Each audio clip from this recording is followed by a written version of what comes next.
Hai guys, balik lagi sama gua Irfan Jeremy. Kalau lo emang kenal gue, ya emang gue. Oke, sesuai dengan judul video ini, gue mau ngebahas mengenai tentang bergu. Bergu ini adalah yaitu nomor pertandingan yang dimainkan oleh 3 orang dalam satu tim yang dinilai aspek kebenaran geraknya, kekompakannya, kemantapannya, dan kerapihan geraknya. Ya kurang lebih itu. Jadi secara gampangnya bisa kita mengerti kalau misalkan bergu ini adalah gerakan yang dilakukan oleh 3 orang secara bersamaan, secara rampak dan berbarengan gitu selama 3 menit. Gue adalah atlet tunggal dan juga atlet bergu di DKI Jakarta. Untuk saat ini gue masih mengikuti 2 nomor tersebut dan latihan pun masih seperti itu. Selama gue bertanding atau selama gue berlatih pada 2 nomor ini memiliki kesulitan dan kerumitan serta kelebihan dan kekurangannya masing-masing gitu. Untuk pada video ini gue mau ngebahas mengenai bergu. Gue akan bahas mengenai kelebihan dan kekurangan dalam bermain atau dalam menampilkan atau dalam mengikuti nomor bergu. Oke, jadi gue ada beberapa aspek yang mau gue bahas pada video kali ini. Yang pertama, kerumitan gerak. Bergu ini bisa dibilang adalah satu dari 3 nomor TGR atau tunggal ganda regu lah, nomor seni yang memiliki kerumitan gerak yang paling mudah daripada tunggal dan ganda. Kenapa seperti itu? Jurusnya itu lebih sedikit daripada tunggal. Sama-sama 100 gerakan tapi jurusnya lebih sedikit. Kalau tunggal 14 jurus, kalau bergu 12 jurus. Dan bedanya, bergu itu hanya menampilkan tangan kosong, sedangkan tunggal menampilkan tangan kosong dan bersenjata. Tangan kosong memiliki 7 jurus, golok memiliki 3 jurus, dan toya memiliki 4 jurus. Kalau bergu beda, cara menghitungnya dari per menit. Menit 1 4 jurus, menit 2 4 jurus, menit 3 4 jurus. Gampang kan? Yang membedakan kesulitannya adalah kekompakannya. Bagaimana cara menyatukan 3 otak manusia untuk menggerakkan satu gerakan yang sama. Itu yang sulit. Dari segi penghafalan jurus, dari gerakan jurus, bergu itu termasuk yang paling gampang daripada tunggal dan ganda. Mungkin ganda gerakan jurusnya lebih sedikit, tapi gerakannya lebih padat dan lebih capek. Lalu yang kedua adalah kerumitan pengulangan dan latihannya. Latihan dalam bergu itu sangat membutuhkan ekstra pikiran yang lebih daripada tunggal dan ganda. Kenapa bergu itu lebih sulit dalam segi latihan dan pengulangan? Bukan berarti tunggal dan ganda itu tidak sulit ya. Tetap sulit, tetapi ada hal yang membedakan kenapa bergu itu bisa dibilang sulit. Karena kalau misalkan nih, kalian bertiga, satu aja nggak latihan, udah pada hari itu kalian nggak bisa latihan secara maksimal. Kalian nggak bisa ngoreksi gerakan kalian. Percuma, karena latihannya cuma berdua. Begitupun dengan ganda. Ganda pun seperti itu. Kalau misalkan di antara 2 ini salah satu nggak latihan, ya udah jadi ganda gila, gerakan sendiri, bergerak sendiri, banting-banting sendiri, dan nggak ada koreksian yang bisa dikoreksi. Sedangkan kalau tunggal, ya sudah, gerak sendiri, mandiri gitu. Ya gerak untuk diri sendiri, bertanding untuk diri sendiri, dan menang untuk diri sendiri. Beda sama halnya ganda dan bergu. Kalau selama pengulangan atau latihan, misalkan salah satunya tidak hadir latihan, ya sudah selesai. Kalian nggak bisa latihan atau kalian nggak bisa koreksi apa-apa gitu. Yang ketiga, kelelahan dalam bergerak. Kalau bisa ditingkatkan atau diurutkan, nomor gerakan yang paling lelah adalah dimulai dari ganda. Ganda itu gerakannya padat, gerakannya saling serang, dan benar-benar ada targetnya. Itu bisa ngerasain yang namanya benar-benar lelah kalau latihan ganda. Karena gue sendiri pun lihat teman-teman gue yang latihan ganda, gue ngeliat senior-senior gue yang latihan ganda, itu benar-benar capek banget sih kelihatannya. Yang kedua itu tunggal, baru yang ketiga itu bergu. Kalau dari segi tingkat kelelahannya ya, itu menurut gue, mungkin menurut orang lain beda lagi. Kalau di ganda itu, biasanya gerakan per jurusnya itu padat banget, benar-benar padat. Serang belanya itu benar-benar bisa menguras tenaga, apalagi gerakan atraktifnya itu bisa lebih menguras tenaga. Nah, untuk gerakan tunggal, mungkin tidak ada gerakan atraktif, tetapi gerakan jurusnya itu banyak.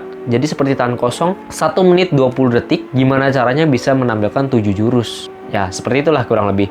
Jadi tunggal itu masih di bawah ganda, tetapi gerakannya memang masih lebih padat daripada bergu. Sedangkan bergu, jurusnya itu lebih sedikit dan intervalnya benar-benar panjang banget. Bisa dibilang regu itu, setiap interval itu bisa 2-3 gerakan. Sedangkan tunggal, itu hanya 1, paling banyak 2 gerakan gitu. Lalu yang keempat adalah subjektivitas penilaian. Kalau kalian memiliki kecerdasan dalam melakukan atau meneliti, menganalisis sebuah penilaian yang kalian dapat ketika kalian bertanding, mungkin kalian sudah paham mengenai hal ini tentang subjektivitas penilaian. Yang paling subjektif, yang paling tinggi adalah ganda. Karena ganda itu penilaiannya kan ada 3 aspek ya. Ada serang bela, kerampakan, kekompakan ekspresi, dan kemantapan. Kalau nggak salah seperti itu. Dan itu nilainya tuh ya udah sesuka wasit juri yang menilai pada saat itu, karena cuma kayak dikasih range doang. Jadi wasit juri cuma ngeliat, nontonin gerakan-gerakan mana yang nggak masuk akal, gerakan-gerakan yang masuk akal, gerakan mana yang nilainya bagus. Itu menurut wasit juri aja. Jadi kayak kalau wasit jurinya nggak suka, ya udah berarti kalian bisa dikasih nilai jelek gitu. Sedangkan kalau tunggal dan beregu itu kan ada perjurusnya ya, kebenaran gerak. Walaupun subjektivitasnya masih tetap tinggi, tapi setidaknya gerakannya itu bisa dipatokin gitu. Apa nilainya bisa dipatokin, misalkan jurus 1 salah segini, jurus 2 salah segini, jurus 3 salah segini. Jadi ya pada intinya tunggal dan regu itu subjektivitasnya tidak setinggi ganda gitu. Yang kelima, nomor pertandingan. Nomor pertandingan regu adalah nomor pertandingan yang paling sulit dicari dan paling jarang dipertandingkan. Karena apa? Misalkan nih, bisa jadi ya karena tuan rumahnya nggak punya beregu, bisa jadi ya karena dana tidak mencukupi untuk memberangkatkan seorang atlet beregu. Karena satu nomor diisi 3 orang, sedangkan kalau misalkan dia dapat emas, 3 orang ini cuma bisa menyumbang 1 medali emas gitu. Ibaratkan tim sepak bola 11 orang atau lebih tambah pemain cadangan, ya ketika tim ini menang ya cuma bisa menyumbang 1 emas gitu. Ya kalau dari nomor pertandingan ya beregu itu kadang-kadang bisa di pertandingan bisa enggak. Tapi kalau mau yang lebih aman ya tunggal, karena tunggal tuh di pertandingan manapun pasti ada nomornya gitu.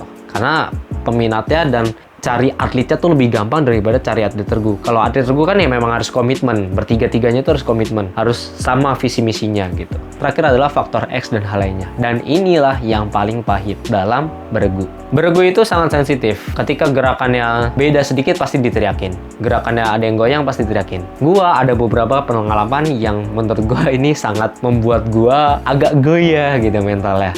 Nah, ini video-video yang bakal gue tunjukin beberapa gerakan yang bisa buat kalian atau gua sebagai atlet yang beregu itu mengalami pressure yang amat lumayan lah ya kalau dari segi mental atlet gitu. Karena ya pastinya supporter atau tim lawan ya pengennya kita gerakannya ya nggak sebagus timnya mereka gitu. Nah ini ada 3 kalau nggak salah ya 3 penampilan yang gerakannya goyang. Yang pertama ini.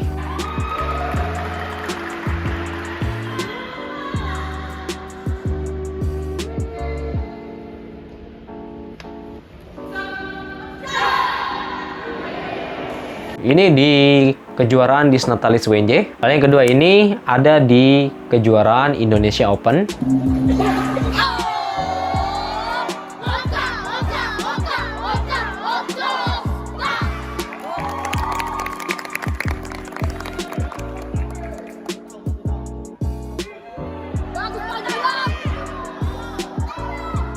Dan yang ketiga yang terakhir ini yang lumayan parah. Ini benar-benar kelihatan banget beda, dan ini sampai diterakin, sampai ditepuk tanganin di kejuaraan nasional WNJ Open.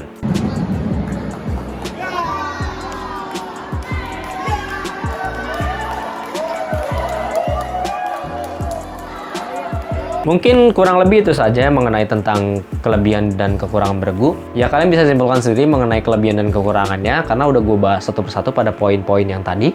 Dari segi kelelahan latihan, kerumitan gerak, kalian bisa bedakan sendiri mana yang kelebihan, mana yang kekurangan. Dan itulah yang gue alami selama gue latihan beregu. Kurang lebihnya itu mungkin kalian ada pertanyaan, silahkan tanya di bawah. Kalau kalian punya masukan, silahkan komen juga di bawah. Gue ada di sosial media manapun. Kalian bisa klik linknya di bawah untuk cek ke sosial media, Facebook, Instagram, Twitter, blog, Line, dan sebagainya. Kalian bisa cek linknya di deskripsi. Dan untuk kalian yang menonton video ini, thanks for watching and keep recycling.